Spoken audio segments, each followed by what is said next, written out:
My family's been here for 6 or 7 generations. I had this experience as a kid driving around with my parents who would always say, when I was your age, that was an orange grove. They would point to some new housing development and tell me about the grove or the pine woods that used to exist there. 35 years later, I've become that person.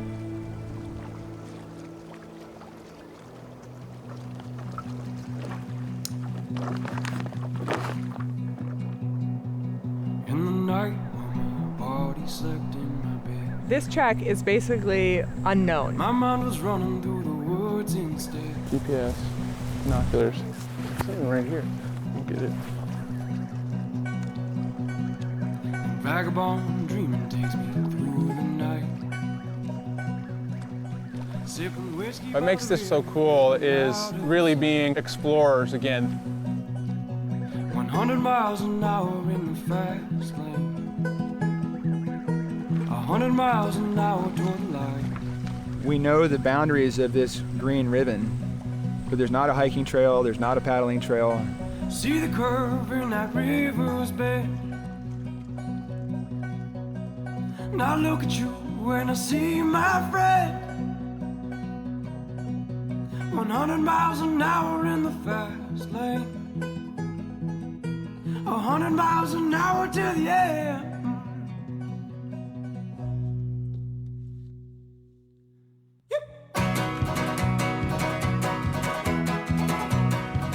It's going to be a sufferfest for a few days here.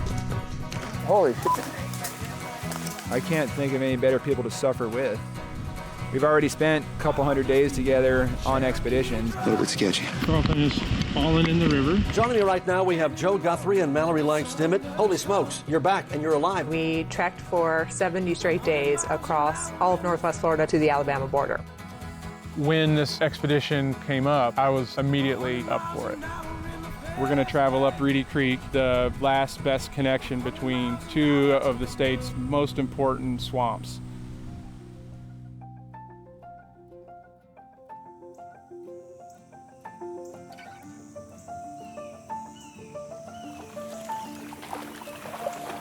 Reedy Creek has been getting narrower and narrower, and at least for this point it seems like it's run out of water. Good thing we switched to hiking. Is this corridor even viable for larger animals? We know that a black bear has made his way here but was unable to cross I-4. M34 was a young male bear. He made it to Celebration right south of I-4. We spent a couple of days searching along the highway, and you can see from the GPS tracks, he marched up and down the highway in the dark looking for a place to get across and couldn't find it. We'll be overlapping where his tracks took him. I can imagine M34 having much the same experience, traveling in these narrow strands of swamp and scrub and hearing all around him the noises of suburbia. In so many ways, this trip is trying to demonstrate that there's still connection possible. This does look like a bobcat. We'll be looking at tracks, we'll be noticing all sorts of sign and keeping a species list.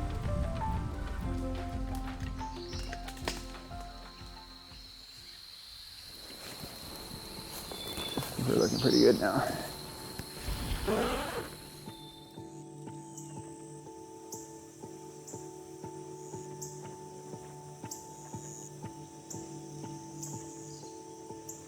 This is the way my granddad used to do it.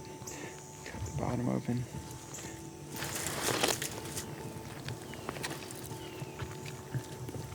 Not bad.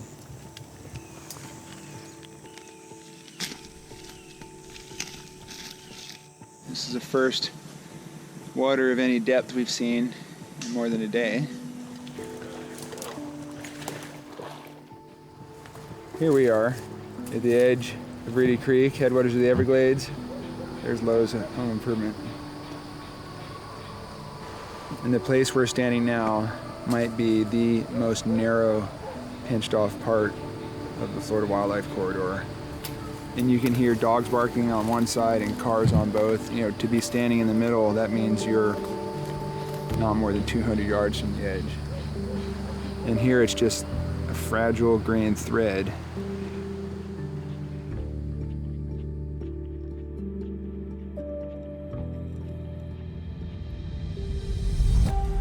pace of change is so fast, our Google satellite imagery that we use to plan the route is already out of date.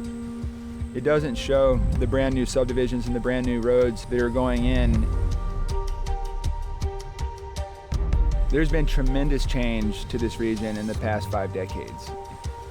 Since the day Disney came here, there were still 50 different ways a bear or panther could travel through this region. Here in Florida, we have something special we never enjoyed at Disneyland, the blessing of size. There's enough land here to hold all the ideas and plans we could possibly imagine. 50 years ago, Orlando was a very small town. The population just growing and pushing. It's really not that different in Tampa, Naples, Fort Lauderdale, West Palm Beach. Florida continues to grow by 1,000 people per day. Where'd Mau Mau go? Right here. You guys moving? So easy to get separated in here. Hey, Carlton. Can't even see them. Woo! Where are you guys? A swamp can be a disorienting place. You're sweating like crazy, and we're crawling up and over basically armpit high vegetation, and everything you touch could be poison ivy. Right now, even though it's maybe the most suffering for us, this is pretty wild here. See it move just in? It's a little above your eye level. When you get into places like this, you really start to become attuned to the landscape. Every step that you take and the more time you spend, the more it sort of opens up to you.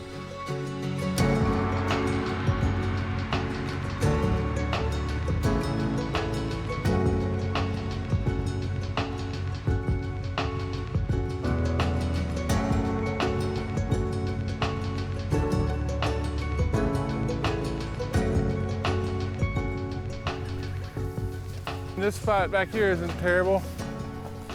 It is a lot of poison ivy. It's a great place to be able to sit and eat breakfast. Hey, on the move again, on the move again. Keep your eyes on it. That's your tent spot. Okay. Mallory and Carlton are like family to me. You look for any opportunity you can to reaffirm your commitment to your friends and to your people. Yeah, baby. Sure. Life is much more simplified. It's like a good sleeping bag, the ability to boil water and have a simple cup of coffee in a place where it's not what most people would consider hospitable or fun. It's just nice knowing that you're kind of making a little space where you can be comfortable, fixing a little meal, keep yourself going. Yeah, I love this swamp.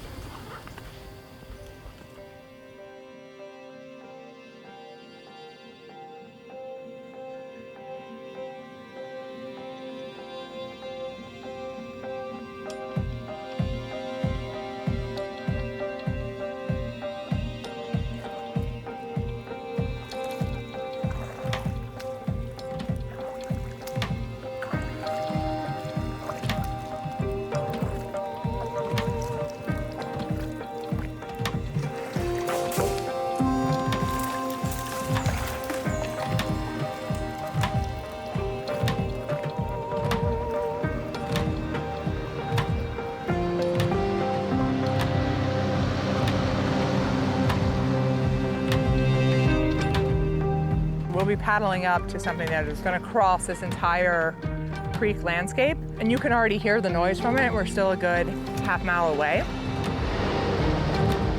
When you get close to one of those highways, having come from a place of relative calm, you recoil.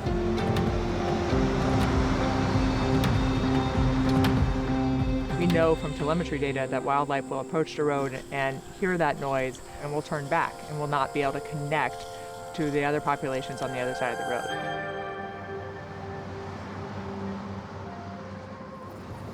We met up with Jen Korn, Looks like y'all been having a rough time. one of the state's panther biologists. One of the goals of setting cameras under here is, you know, are wildlife using it as it is? What are some really simple things could they possibly do? cats do get across I-4 occasionally. One cat made it to southern Georgia, and that cat's DNA showed that he came from South Florida. So like they're capable of making those distances.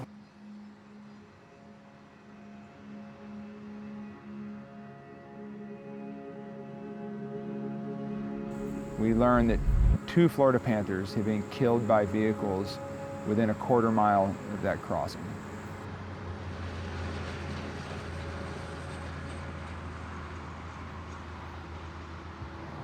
Some people that I've come across think it's just a lost cause. Like this, I-4 is just a barrier we're never going to be able to do anything about for wildlife. And I don't think that's the case at all. I think that there is still 100% a chance to make this more permeable for wildlife.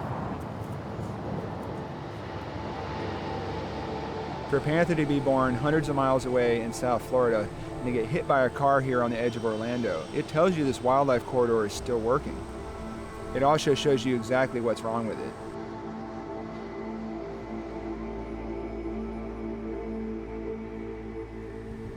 This region has gone from a place where all manner of wildlife had room to roam to what is fast becoming a hard barrier that could potentially cut the state of Florida in half.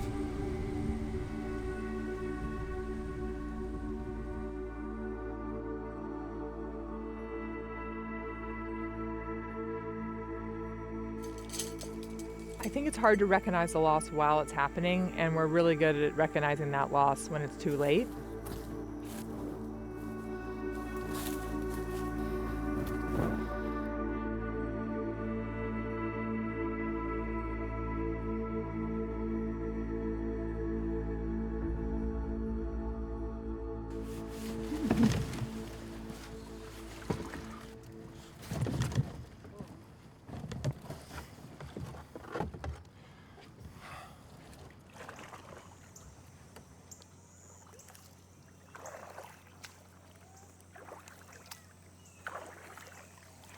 It was literally one step at a time for the first 4.5 days of hiking. So it's been a real treat to get on the water here and actually be able to get a little bit of glide with a stroke and think about where we are and what we're doing. And still blows my mind that we're sitting here in this gorgeous floodplain forest, listening to the sounds of a Disney theme park just a mile or so off to the right.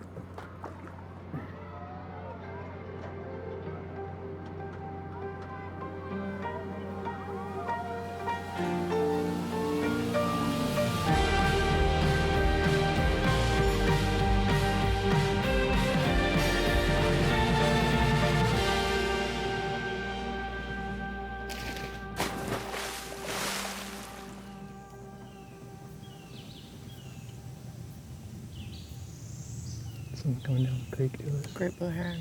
Nope. So I thought it was going to be from a distance. Hung off to the side and landed. Yep. The limpkin was hanging out on that limb that's out over the water for the longest time.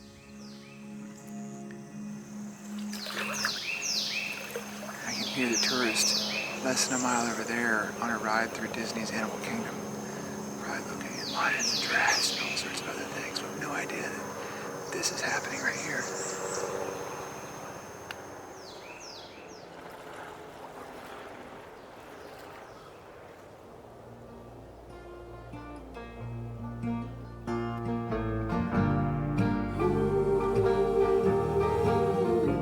It's just crazy, the 2 different Floridas that exist out there. You got me walking 10 miles high. I think what we all have to do is sort of be able to walk in both of those worlds, and that's very representative of the corridor. We're trying to show that you can actually balance development and wildlife habitat, but that we have to plan in order to make that happen. If I can fly. This corridor is really hiding in plain sight, and that's what this is about. We've got to keep this last best connection between the green swamp and the Everglades. And we keep developing without corridors, it is going to cut off all of that conservation legacy from the rest of Florida and from the rest of America. And that's what we're fighting for.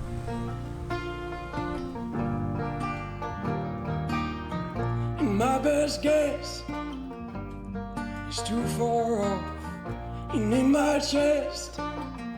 What I want to tell Floridians, what I want to tell the world, is that Wild Florida is still here. It still exists. It still has a chance to be saved. I sit alone Headwaters of the Grand Swamp. in an empty house, writing notes while I'm thinking about the few folks who didn't let down.